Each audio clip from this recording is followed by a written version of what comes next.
Assalamualaikum warahmatullahi wabarakatuh. Selamat sore Sobat Grid, halo. Wah, bintang tamu kita hari ini sudah menyapa nih Sobat Grid. Ada Kaprili, hai Kaprili. Nah, langsung aja kali ya Sobat Grid ya. Aku invite Kaprili dan juga Kak Umay. Hari ini kita bakalan ngobrol soal kesehatan mental yang ada di film Kukira Kau Rumah. Oke, langsung aja aku invite ya, sebentar.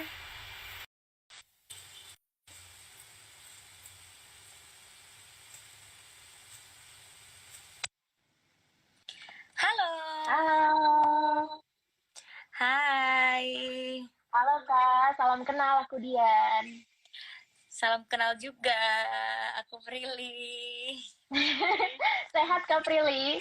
Sehat, alhamdulillah. Sehat. Dan Alhamdulillah. Suaraku aman kan? Aman nggak? aman. Suara aku aman nggak ya? Aman, oke. Oke. Kok ini filternya ini sendiri sih?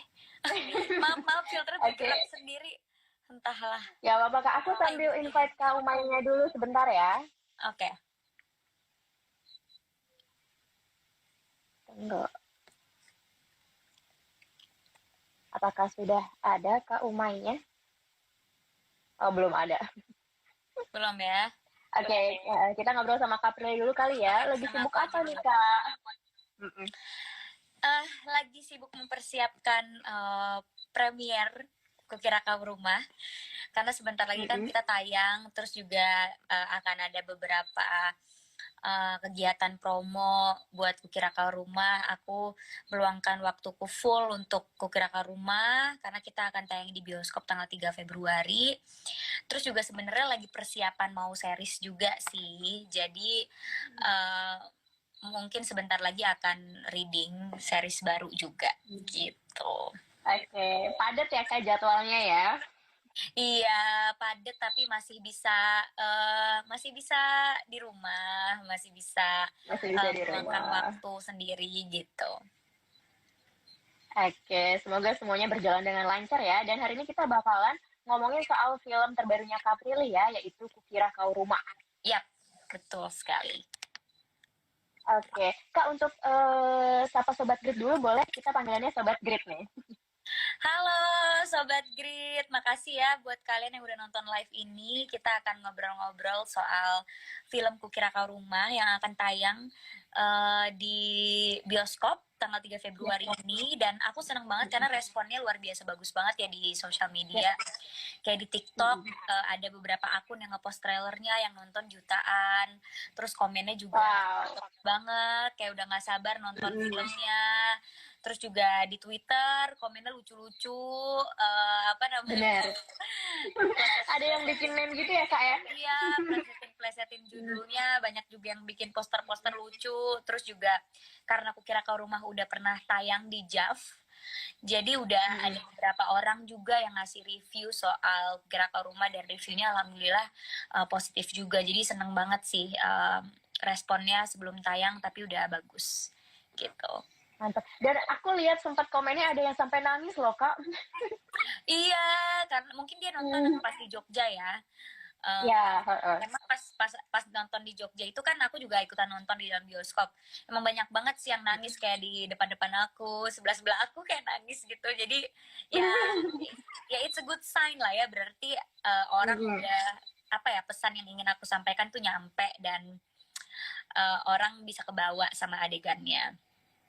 Itu Umay udah muncul. Alhamdulillah berarti ya. Ya, sedang aku invite Kak. Dia udah halo ya.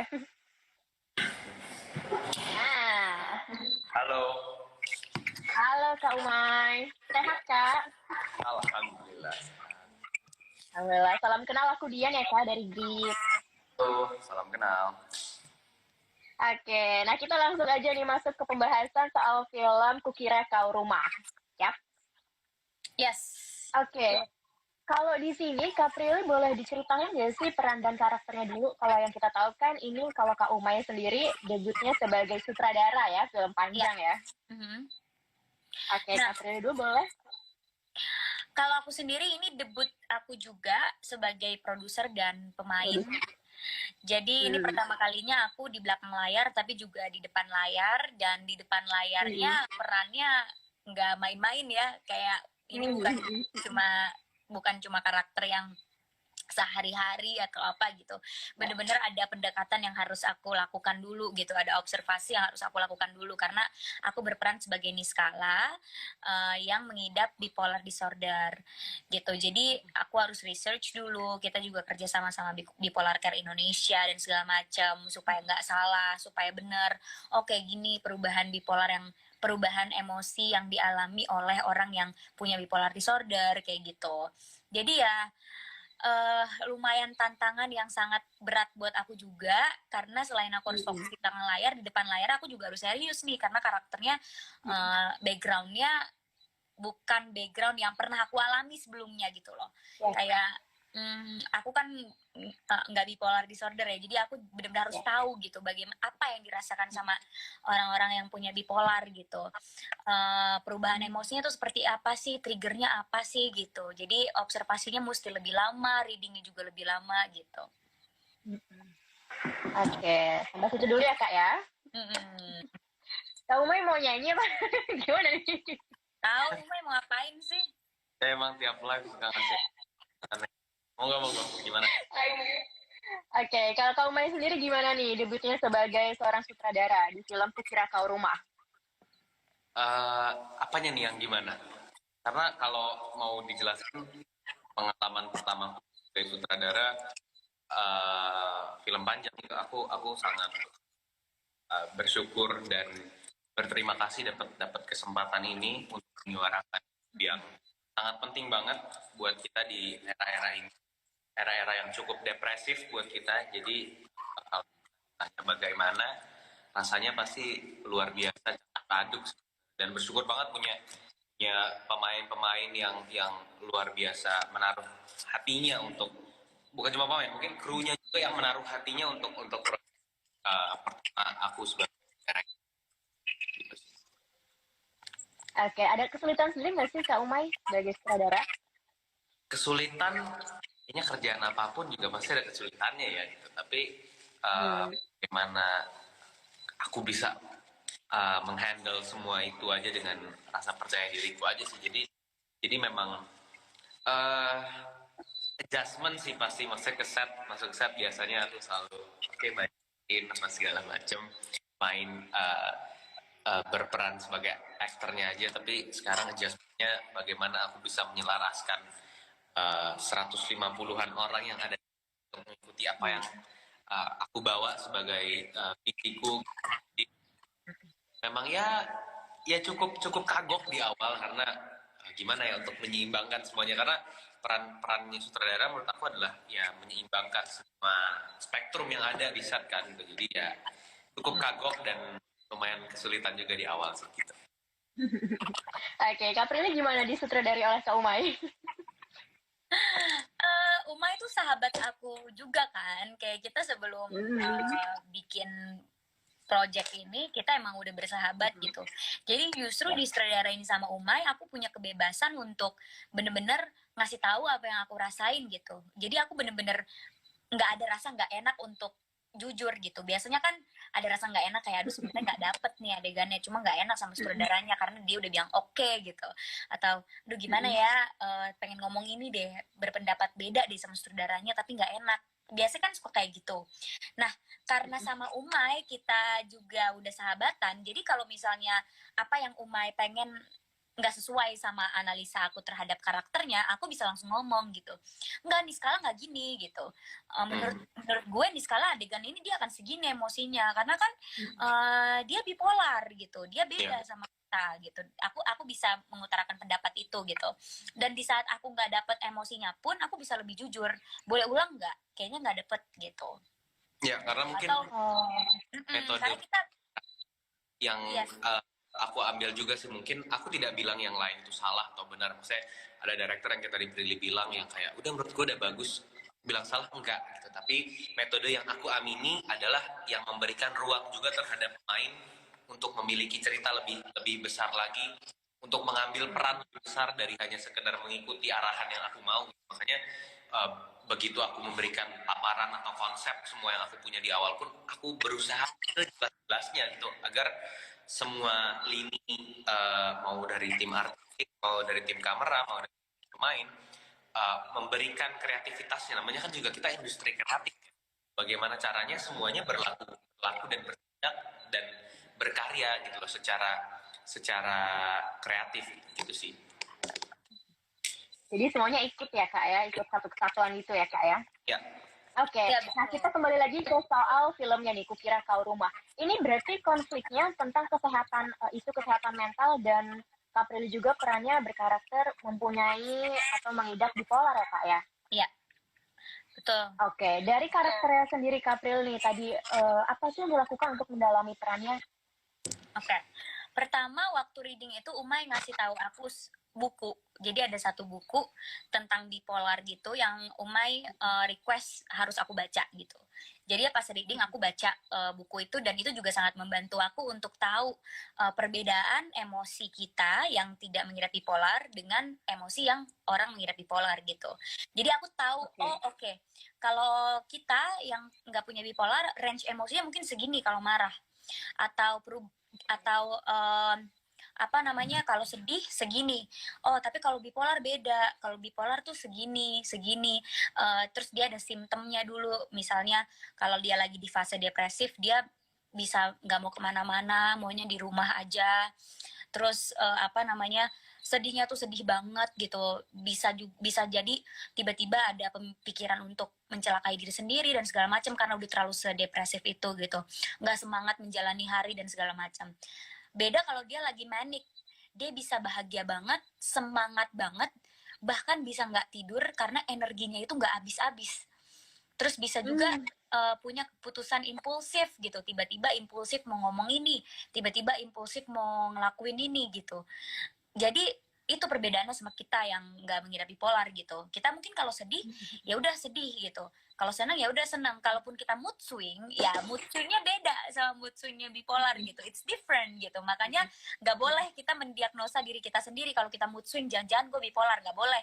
Harus ke psikolog, harus ke psikiater supaya orang profesional yang memberikan kita diagnosa itu gitu. Karena benar-benar berbeda gitu, ada fasenya.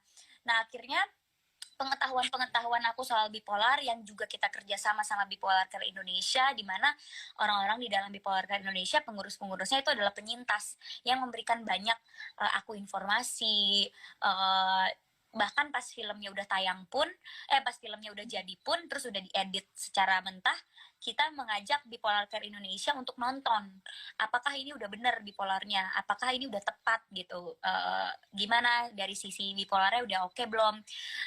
Terus bahkan pas skenarionya jadi pun kita kirimin ke psikolog juga gitu. Jadi bener-bener yes, jadi banyak banget yang dilakuin untuk bisa merepresent karakter Niskala gitu, dari mulai observasi lewat buku, lewat orang-orang yang penyintas bipolar, psikolog, terus juga kita nggak boleh lupa garis besar ceritanya juga ya. Jadi misalnya terlalu fokus ke bipolar, kita jadi lupa emosi-emosi yang lain yang harus juga kita rasain gitu kan.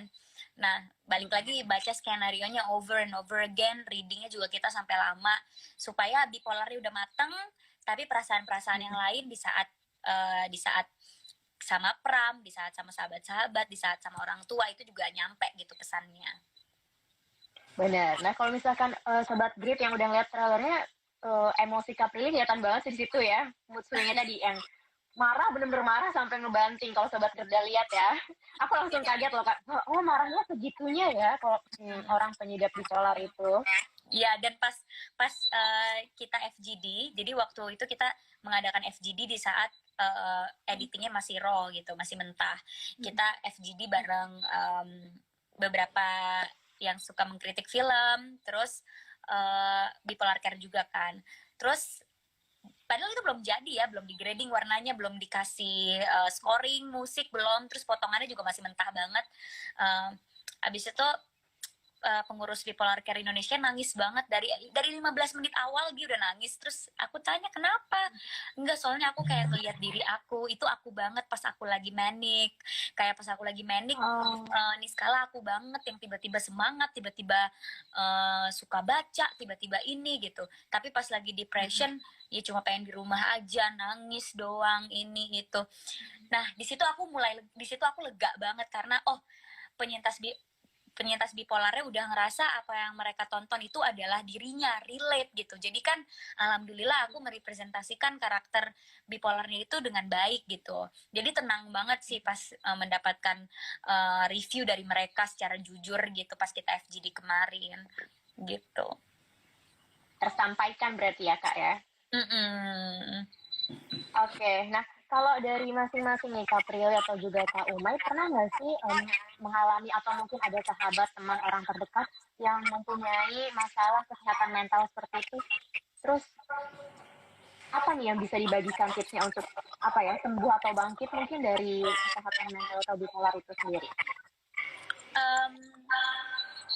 Aku punya teman yang memang dia punya bipolar juga, dan aku sendiri juga terdiagnosa PTSD. Jadi akunya sendiri memang aku ada masalah sendiri gitu, tapi bukan bipolar gitu. Caranya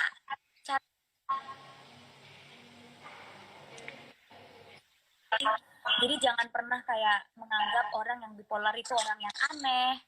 Jangan pernah menganggap orang bipolar itu adalah orang yang oh gila apa segala macam gitu.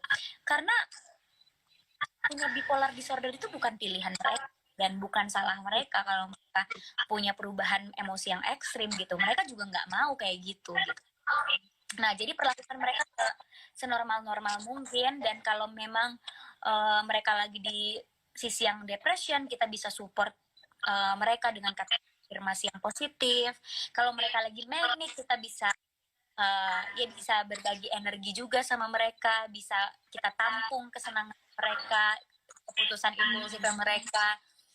Yang pasti jangan pernah kecilin gitu, jangan pernah dikecilkan dan jangan pernah diremehkan juga gitu. Di saat depresi kita suka banget kan orang yang ngomong gini doang kok depresi, apaan sih lo? Ya kan bukan kita yang mau untuk ngerasain kayak gitu. Karena ya kita nggak punya, kita perubahan emosi kita itu apapun itu isunya ya, mau bipolar, borderline, PTSD, kita nggak pengen bereaksi kayak gitu.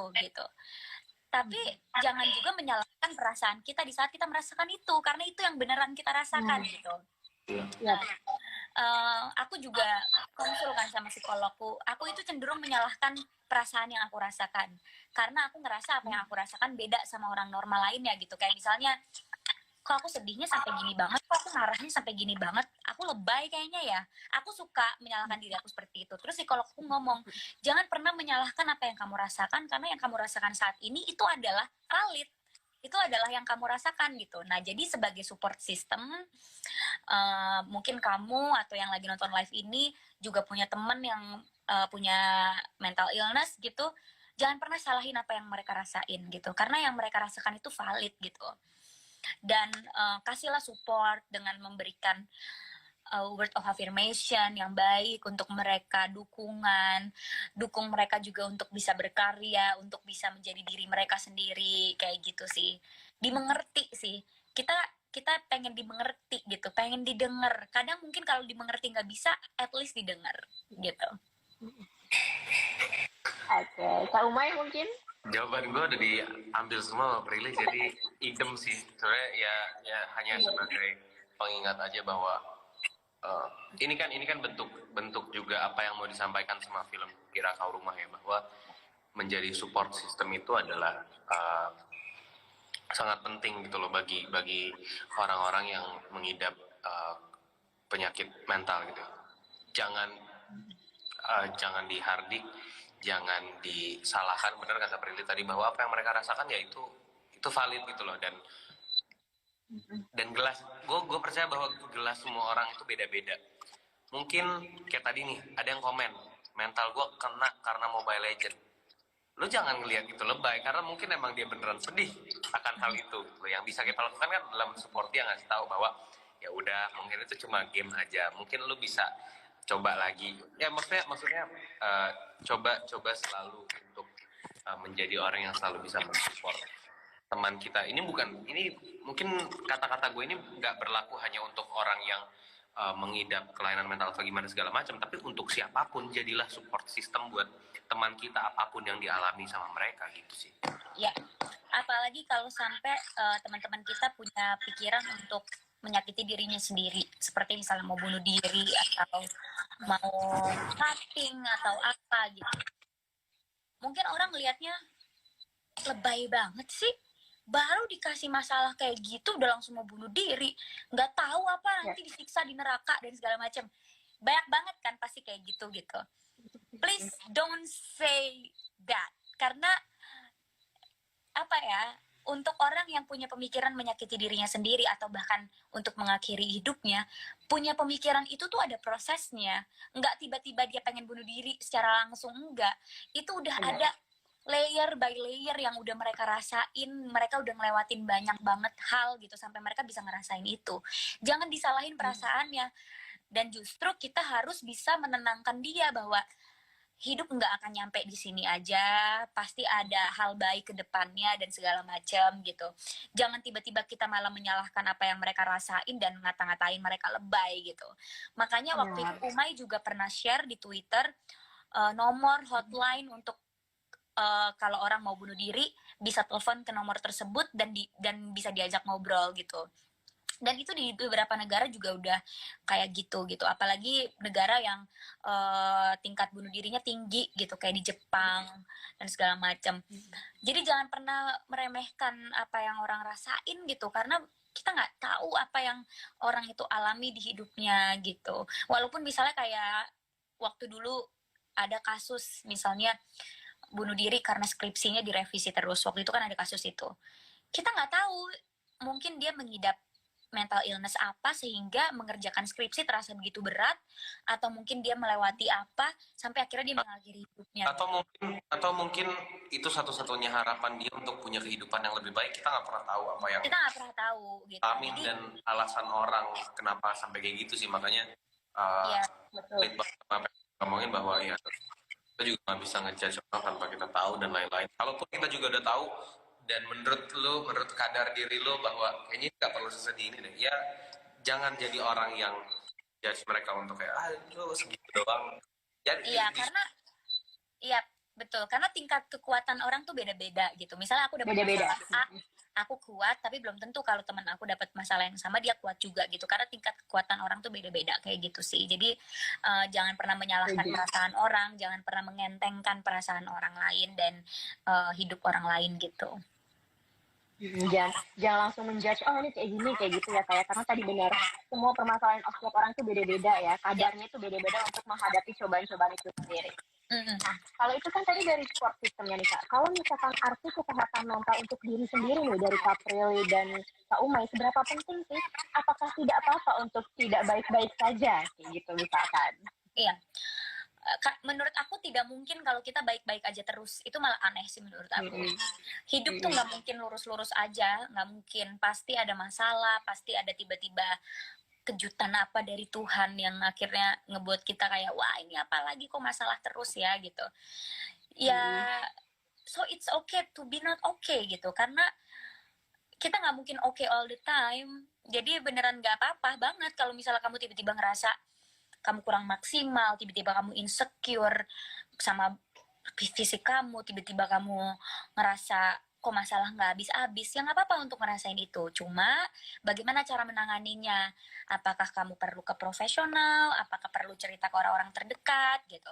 Kalau misalnya memang kamu ngerasa oke, belum perlu nih ke profesional, ya carilah tempat di mana kamu bisa menjadi diri kamu sendiri dan meluapkan apa yang kamu rasakan, misalnya orang tua, sahabat terdekat, atau orang terpercaya kamu. Tapi kalau misalnya mungkin orang tua nggak support, aku nggak punya sahabat, teman aku dikit, ya mungkin kamu bisa ke profesional gitu. Sekarang ke psikolog udah bisa lewat Zoom, jadi kayak kita bisa konseling online dan harganya juga lebih terjangkau gitu. Jadi nggak apa-apa banget untuk ke psikolog dan jangan malu untuk ke psikolog, karena psikolog itu profesional, jadi dia tahu kita benar-benar kenapa. Terus juga dia bisa memberikan kita self terapi gitu. Mungkin 3 kali ke psikolog udah cukup, abis itu bisa terapi sendiri di rumah gitu. Karena nanti kan dia akan ngasih terapi, kita cocoknya terapinya apa gitu untuk membuat kita merasa lebih baik gitu. Yang penting kita harus tahu kita kenapa, kita harus tahu kalau kita nggak baik-baik aja, jangan denial sama perasaan sendiri, jangan menyalahkan perasaan sendiri gitu. Oke, Kak Umay? Iya, kalau dari gue sih mungkin simpelnya kayak sebagaimana kita ke dokter gigi setahun 2 kali, psikolog juga sebenarnya harusnya kayak gitu sih maksudnya. Jangan jangan takut sama stigmanya gitu. Makanya kalau dikaitin lagi sama ya film ini kadang kan stigma itu bahwa ke psikolog itu gila. Sorry, ke psikolog itu adalah sesuatu hal yang ngapain sih gitu ya, yang dan lalu nggak usah lebay gitu. Orang-orang punya dikit itu langsung dicap kayak gimana. Itu bentuk bentuk statement yang aku dan tim bawa di TV. Jangan pernah takut untuk kenal, karena ya nggak ada salahnya untuk cek, untuk tahu lo kenapa, untuk dibantu naik masalah apa yang di itu nggak salah gitu, karena gue bukan kayak terkesan sponsorin psikolog ya, tapi kapan lagi lo bisa cerita sama orang yang nggak tahu apa-apa tentang hidup lo, nggak akan menjudge lo karena ya, orang itu tahu bahwa lo jangan takut buat nyari bantuan, itu aja sih. Oke, dan semua itu juga terangkum dalam film Kukira Kau Rumah ini ya, Kak ya? Tadi Ya, betul. semua ya. Oke, nah tapi setelah main film ini ada sudut pandang yang berubah nggak sih dari Kapril sendiri atau Kak Umay menjadi atau menyutradarai film ini? Sebenarnya sudut pandang aku gini, kenapa film ini bisa lahir itu karena aku sama Umay punya visi yang sama soal kesehatan mental gitu. Kita tahu betapa pentingnya menjaga kesehatan mental ini karena kita ngerasain sendiri. Karena kita ngerasain sendiri, sekitar juga kita juga ada yang ngerasain gitu. Jadinya pandangan aku sih tetap sama gitu, kayak penting banget untuk kita menjaga kesehatan mental kita dan penting banget support system. Betapa pentingnya support system. Penting banget lingkungan pertemanan. Mungkin yang berubah setelah aku syuting Kukira Kau Rumah sama sebelum adalah sebelum aku bisa say hi ke semua orang, aku bisa temenan sama semua orang, aku bisa percaya sama semua orang. Tapi setelah syuting Kukira Kau Rumah, aku tahu bahwa teman-teman yang beneran peduli sama kita adalah teman-teman yang benar-benar bisa mempengaruhi hidup kita gitu. Tapi kalau teman-teman yang cuma sekedar kepo, pengen ngegosip doang sama kita, pengen ngegibah doang, ya itu ya nggak ada gunanya gitu. Jadi sekarang aku sangat keep my circle small, even smaller. Bener-bener aku berteman sama orang yang nge-support kesehatan mental aku dan yang baik untuk kesehatan mental aku. Kalau teman-teman yang nggak baik untuk kesehatan mental yang bikin kita makin stres, itu tinggalin aja. Terus juga lingkungan pertemanan, dan aku juga lebih terbuka gitu sama orang tua, kayak aku ngerasain ini gitu. Jadi orang tua juga bisa bantu untuk support kayak gitu. Oke, banyak perubahan positifnya itu ya, Kak ya? Iya, itu penting banget ya. Kita harus memilih teman yang baik, bukan teman yang kepo. Karena kadang perhatian sama kita itu kadang beda-beda tipis sama yang kepo. Setuju, Kak. Kalau dari gue sih gak ada yang berubah, karena gimana pun kan gue yang bawa statement ini gitu ke layar. Kita yang bawa statement ini, jadi kalau ada yang berubah mungkin enggak, tapi kita lebih berharap bahwa stigma atau pandangan orang berubah setelah nonton. Lebih ke arah sana, lebih ke arah pengharapan yang gue punya, bahwa orang akan tergerak hati dan pikirannya untuk menjadi support system yang baik untuk sekitarnya. Oke. Nah, Kak, kalau boleh tahu ini syutingnya di mana dan berapa lama ya? Ini syutingnya masih di daerah Jakarta, Bogor ya. Jakarta, Bogor, Tangerang juga ada. Terus kita syutingnya berapa hari ya, Mai? 14 hari. 14 hari. Ya. Lancar semua aman ya, Kak ya? Lancar, alhamdulillah. Yang lama tuh readingnya, kita readingnya kayak sebulanan ya readingnya. Kita readingnya sebulanan, terus syutingnya 14 hari, dan pas 14 hari syuting itu udah pemain udah nggak ada yang megang skrip, semua udah hafal, udah hatam. Karena readingnya udah hatam ya. Nah, Kak, kalau misalnya aku tanya Kak atau kepo nih, scene favorit dari Kak Prilly dan Kak Umay di film Kukira Kau Rumah, boleh nggak? Satu kata aja biar nggak spoiler. Bisa mengatakan apa gitu di mobil Scene atau favorit di ya. mana gitu. Sebenarnya scene favoritku ada di trailer sih. Oh ya, yang Uh-uh. mana Kak? Aku kan ada di trailer Niskala ngomong sama mamahnya, tolong mah gitu kan. Itu aslinya di skenario itu nggak ada di skenario. Aslinya di skenario itu cuma nanti mungkin akan aku posting ya di Instagram aslinya kayak gimana. Jadi aslinya itu cuma mamahnya Niskala masuk kamar nawarin Niskala makan kayak Niskala mau makan apa? Mama bikinin makanan kesukaan kamu ya. Udah, that's it. Cuma itu doang.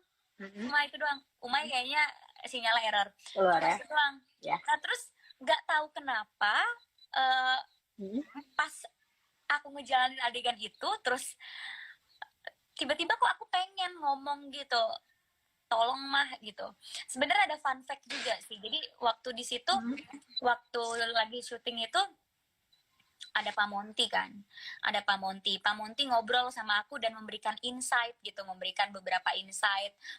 Umay juga, jadi ada Pak Monty, Umay sama aku lah di situ, memberikan insight, memberikan aku inspirasi sehingga aku bisa ngomong kalimat tolong mah itu. Dan pas aku ngomong tolong mah, kita berdua sama-sama nangis, aku sama Tante Yunik sama-sama nangis kan di trailernya di film itu. Padahal adegannya nggak ada sama sekali nangis-nangis. Padahal cuma yang kayak cuma mamahnya nyamperin Niskala mau nawarin makan doang udah. Tapi tiba-tiba gara-gara kalimat tolong mah itu adegan itu jadi adegan yang berat dan jadi adegan yang sangat aku rasain banget sampai sekarang gitu. Bahkan setelah adegan itu kita berdua sama-sama diem, aku sama Tante Yunik sama-sama diem. Abis itu setelah adegan itu kelar, kita next scene, aku sama Tante Yunik langsung pelukan kayak oh my god, aku ngerasain banget gitu. Jadi kayak seneng banget sih pas adegan itu, karena itu benar-benar di skenario adegannya cuma enteng banget, tiba-tiba jadi adegan yang lumayan berat gitu. Iya, berarti karakternya masuk banget ke Caprile ya, meresapi banget ya Kak ya, sampai keceplosan minta tolong kayak gitu ya Kak. Aku jadi penasaran itu scene itu ya. Apa yang terjadi kalau dari kamu minta tolong? Nah itu dia benar. Kalau kamu main sendiri gimana? Scene favorit Kak? Tanpa spoiler mungkin? Rooftop adalah Rooftop tuh kalau lagu tuh kan outro gitu ya, saya outro buat lagu dan scene Rooftop mah gue nggak tahu ini bias atau enggak, tapi pengalaman menonton terbaik yang gue alami sih scene Rooftop itu.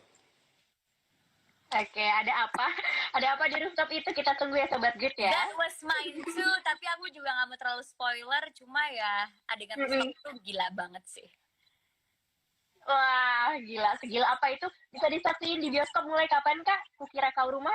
3 Februari, jangan lupa ya guys, 3 Februari. 3 Februari ya, tuh Sobat Grey, kita udah dikasih bocoran tadi, scene favorit, terus juga ada fun fact yang ternyata Caprile ini nggak ada di scene, tapi tersebutlah itu omongan minta tolong itu ya. Pokoknya jangan lupa saksikan di bioskop, ajak semuanya ya, orang tua, teman, pacar, saudara ya Kak ya. 3 Februari 2022. Harus banget kembali lagi ke bioskop nonton Kukira Kau Rumah ya, 3 Februari. Oke, nah next Kak, kita mau ada pertanyaan dari beberapa Sobat Grit yang udah nanya. Kayaknya mereka antusias juga nih sama film ini. Oh, tadi ada yang mungkin ketinggalan dari ANLPPW. Cerita Kukira Kau Rumah itu cerita tentang apa sih Kak? Kukira Kau Rumah itu tentang perjalanan seorang gadis yang peram gitu, perjalanan mereka menjalani hari-harinya, lalu pertemuan mereka.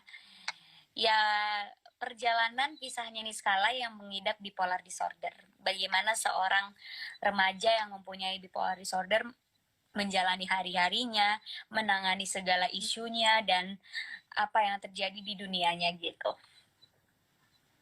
Singkat itu dulu aja ya kayak biar penasaran langsung nonton nanti ya.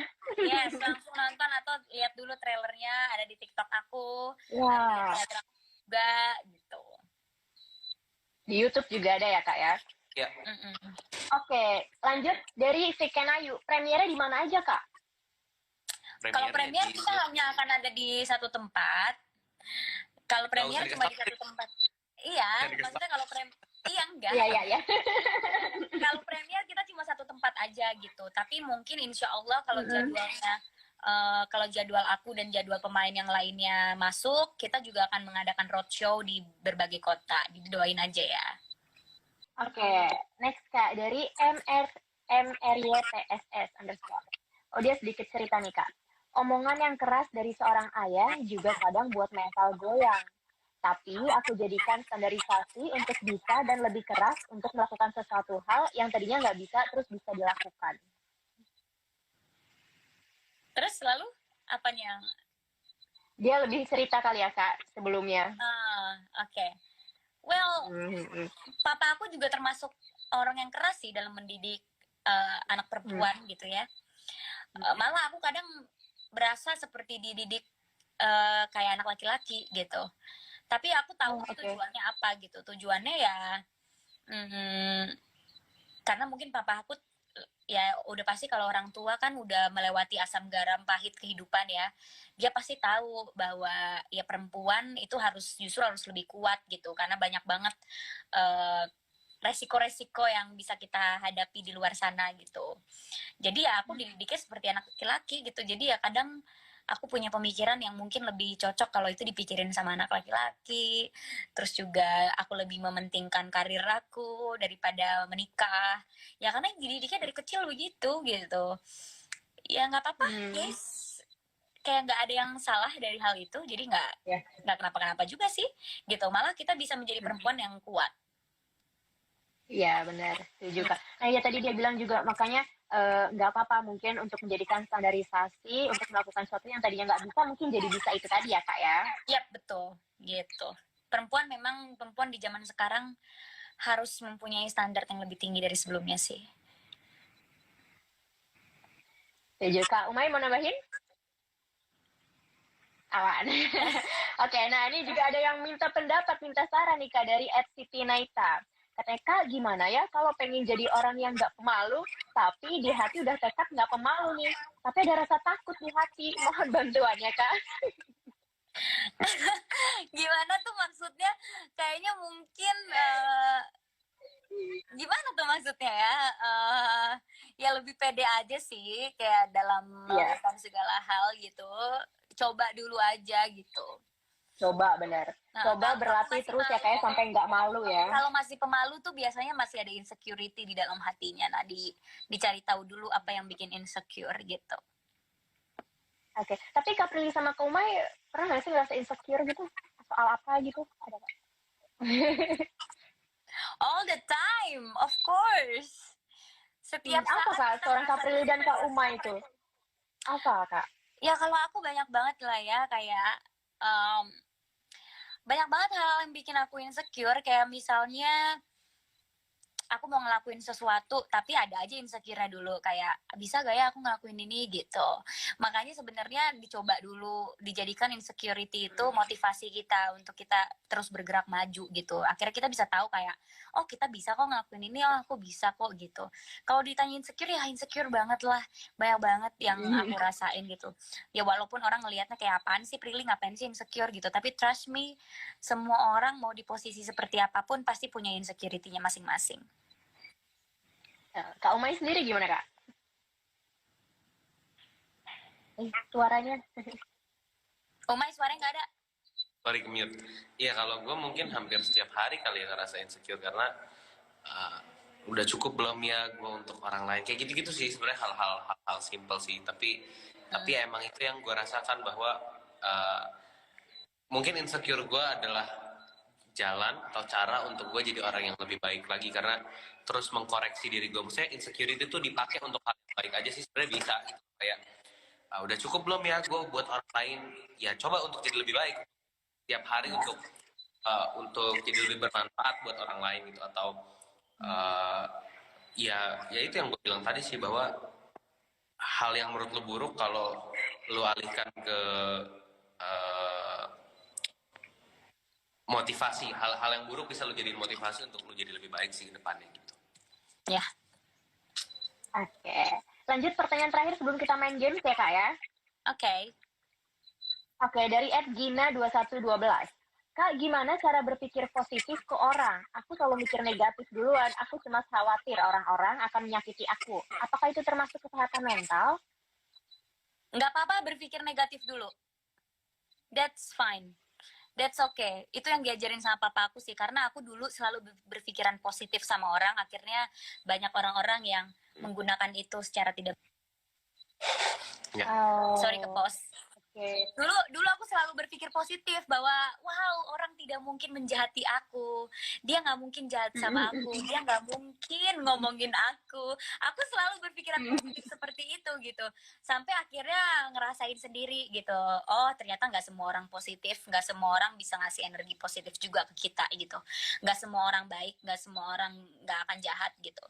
Jadi kalau kata papa aku, kita harus punya mental intel, kita harus waspada sama orang gitu ya. Nggak apa-apa punya pikiran negatif dulu daripada kalian punya pikiran positif dulu ke orang tapi disakitin gitu. Tapi pikiran negatif itu jangan berlebihan dan jangan keterusan. Jadi pikiran negatif itu untuk kalian waspada aja, waspada supaya kalian nggak terlalu banyak cerita sama orang, nggak banyak terbuka sama orang, nggak banyak percaya, nggak banyak melakukan hal-hal yang tidak berfaedah sama orang-orang tersebut gitu. Pokoknya kalian tahu feeling manusia itu kadang feeling kita yang kita kadang suka nggak percaya tuh ternyata kadang suka benar gitu. Misalnya kayak aku feeling gue nggak enak kalau lagi main sama dia, ya udah nggak usah terlalu dilanjutin gitu. Jadi benar-benar carilah ruang lingkup pertemanan atau apapun itu yang baik. Jadi berpikir negatif sekali-sekali ya it's okay, karena itu untuk kita menjaga diri kita, tapi jangan keterusan, dan dan harus melihat segala sisi itu juga dari sisi positifnya juga kayak gitu. Iya. Kau Mai? Mungkin dari gue berpikir kritis kali ya, yang lebih tepat, bahwa negatif yang baik tuh cuma negatif COVID. Jadi kalau mau sih mungkin lebih kepada lu kritis sama seseorang untuk melihat segala macam probabilitas kemungkinan yang terjadi di hidup lo, dan di situ lo akan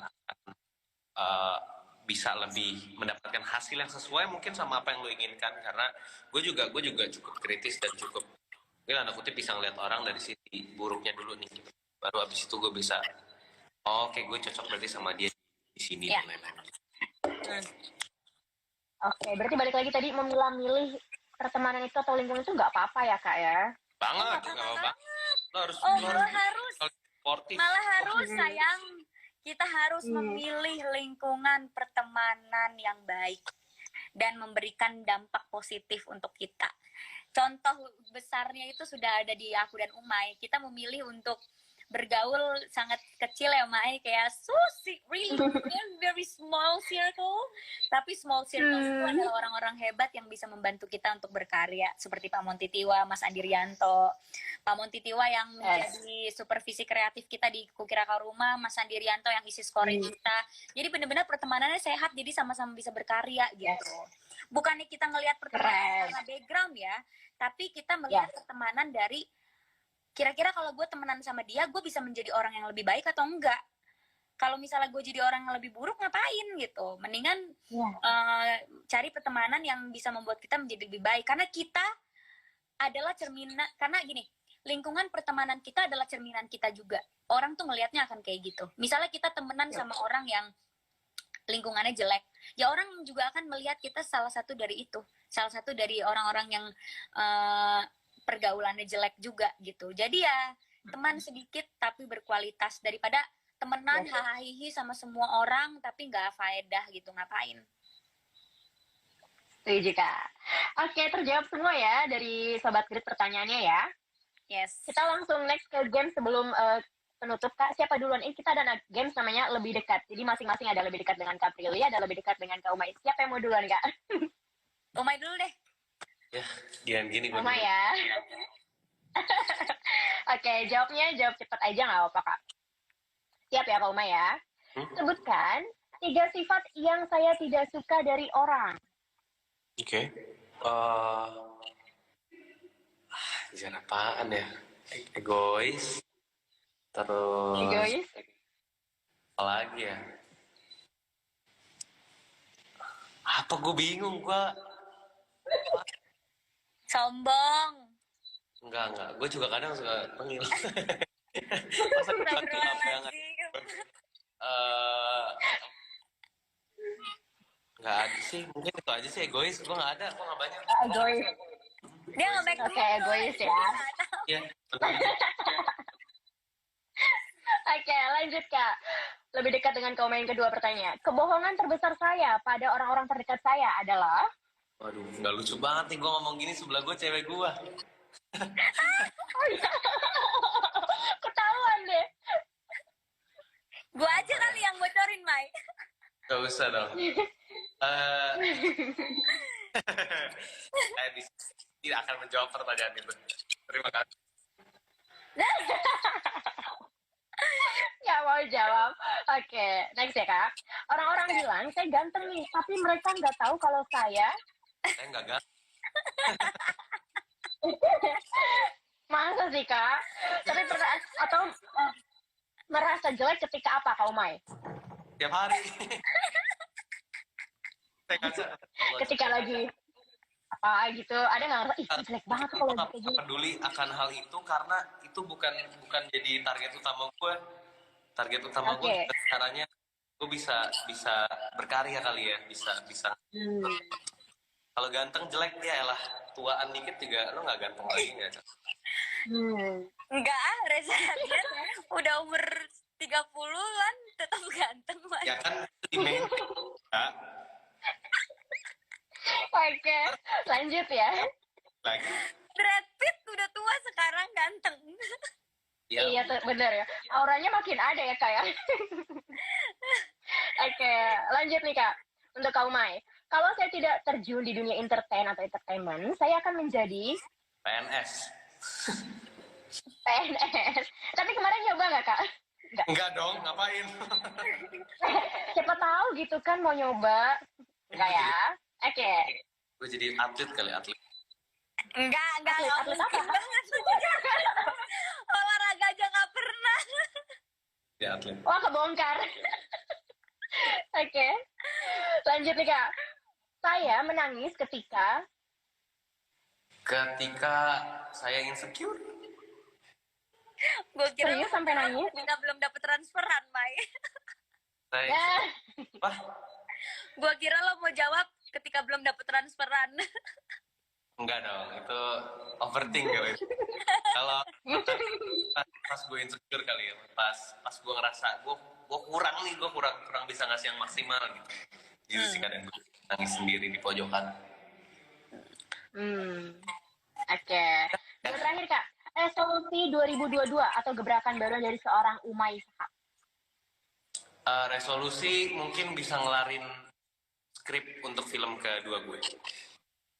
Wow, belum ada bocoran ya Kak ya? Belum boleh, sama sekali. Oke, kita tunggu ya Sobat Grit ya. Terakhir Kak Umay, quotes favorit seorang Umay? Atau kata-kata? Yang paling Sedikit dipegang teguh. lebih baik daripada sedikit lebih baik. Apa? Sedikit Gimana, lebih baik daripada sedikit lebih baik. Maksudnya kalau mau bikin sesuatu mending yang cari lebih beda dikit ketimbang lebih baik sedikit. Karena kalau beda pasti orang lihat, tapi kalau lebih baik mau bagus-bagusan mah nggak akan habis ya kan. Oke. Oke, itu dia lebih dekat dengan Kak Umay ya. Next, kita langsung lanjut ke Kaprilly. Lebih dekat dengan Kaprilly Latukontina. Siap ya Kak? Yang pertama, pujian apa yang paling senang saya dengar? Lo pinter. Itu ya. Ya, gue lebih senang dipuji pinter daripada dipuji cantik. Oke, lanjut Kak. Saya kalau marah, Nangis. Bacot. nangis. Nangis, Mai. Banyak Bacot. sama lo doang.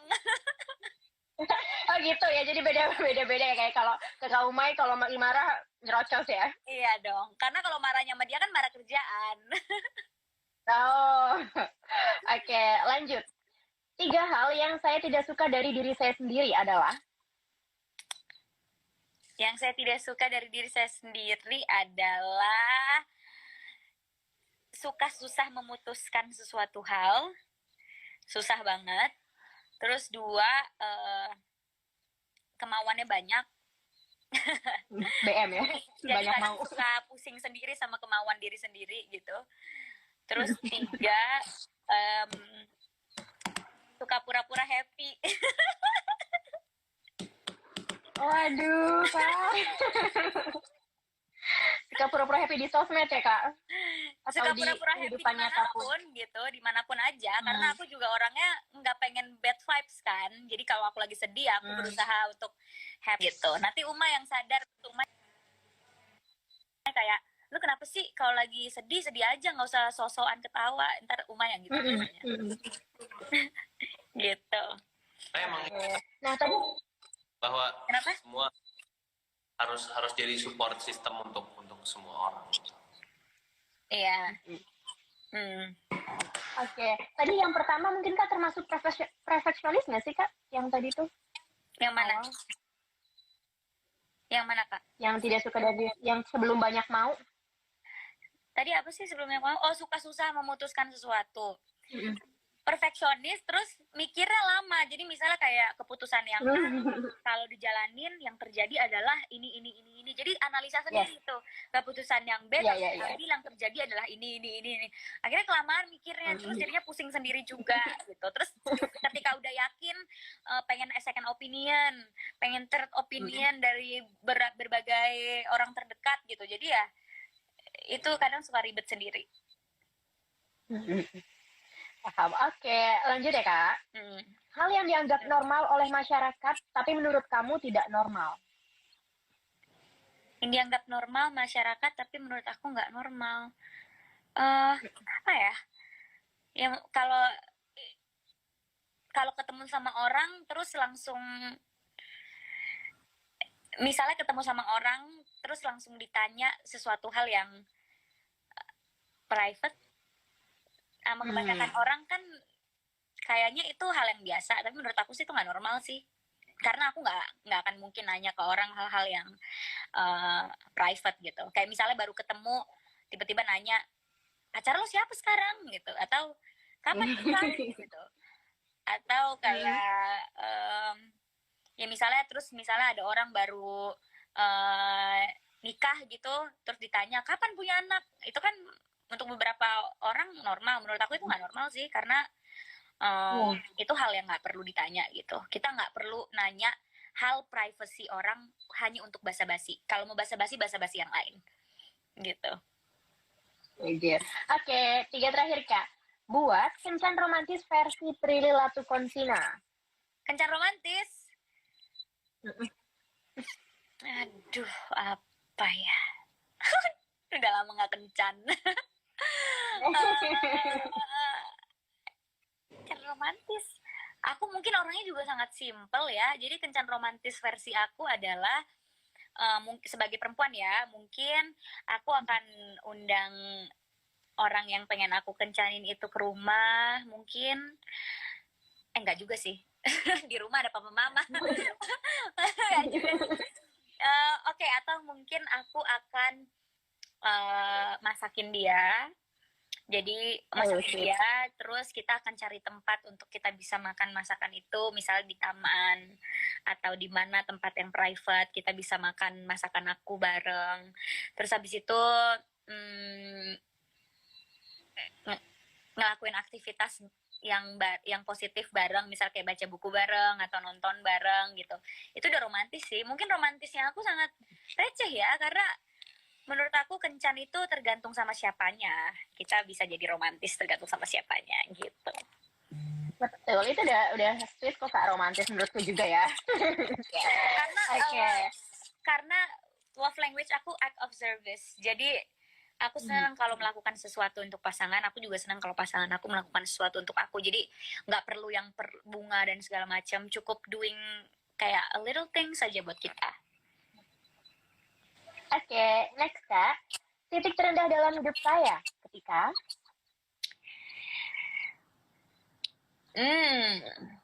ketika aku berada di toxic relationship. Ya. Aku pernah berada di toxic relationship dan itu menjadi titik terendah aku karena relationship itu sangat merubah hidup aku lah. Benar-benar merubah cara pikir aku, merubah keputusan-keputusan aku, merubah hubungan aku sama orang tua dan semuanya. Dampaknya sampai ke situ ya Kak ya? Iya, karena ya begitulah, kita makanya harus mencari pasangan yang tepat karena apa yang kita alami sama pasangan tuh bisa merubah keseluruhan hidup kita gitu.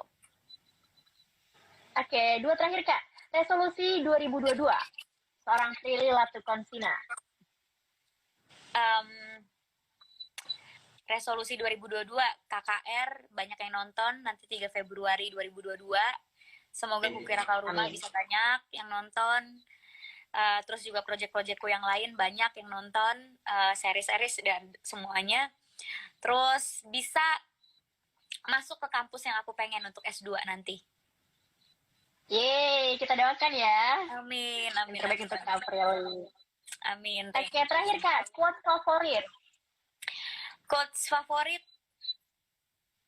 ada 2 lagi. Enggak deh. Oh iya. Ini quotes aku, ini moto hidup aku sih. Ya. Don't marry rich, be rich. Itu adalah sebuah moto hidup. Oke. Nah, waktunya udah pas banget jam 5 nih ya, Kak. Yes, pas banget ya, udah selesai. Pas banget kita udah ngobrol. Tadi ada yang bilang, jangan lupa di-save ini live-nya tuh aku save. Nanti kalian bisa tahu apa aja yang kita obrolin dari awal sampai akhir tadi ya, Kak ya. Yes. Thank you so much. Oke, terima kasih untuk Kak Prilly dan Kak Umay. Sehat selalu. Sukses untuk filmnya Kukira Kau Rumah tanggal 3 Februari ya. Jangan lupa Sobat Grit nonton datang ke bioskop. Yep. Oke, terakhir ada yang mau disampaikan lagi Kak Umay dan Kak Prilly? Nonton, ajak semuanya. Yes. Nonton Kukira Kau Rumah 3 Februari 2022. Ajak semua teman-teman kalian. Pokoknya jangan lupa nonton. Oke, terima kasih ya Kak sekali lagi. Sorry kalau ada salah-salah kata atau sinyal. Thank you. Dan sampai berjumpa kembali. Bye-bye. Bye-bye. Sehat selalu Kak. Iya. Nah itu dia Sobat Grit, 1 jam sudah kita ngobrol bareng sama Kak Prilly dan Kak Umay ya. Tadi soal film Kukira Kau Rumah, terus juga soal penyintas bipolar, dan juga soal kesehatan mental yang lainnya.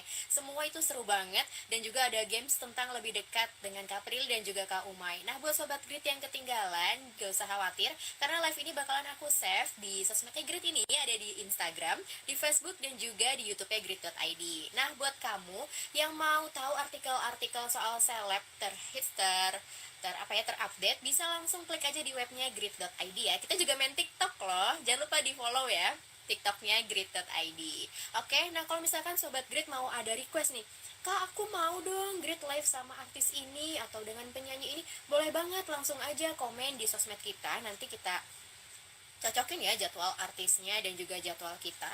Dan banyak beberapa jadwal ke depannya untuk kita ngobrol-ngobrol seru bareng sama penyanyi dan juga pemain film lainnya. Ditunggu ya Sobat Grit siapa itu. Pokoknya ditunggu aja di sosmednya Grit.id. Terima kasih yang sudah menonton dari awal sampai akhir, dan di tengah-tengah atau di akhirnya juga nggak apa-apa. Semoga kalian diberikan kesehatan selalu, dan kita ketemu di live-live berikutnya atau acara Grit berikutnya. Terima kasih. Wassalamualaikum warahmatullahi wabarakatuh.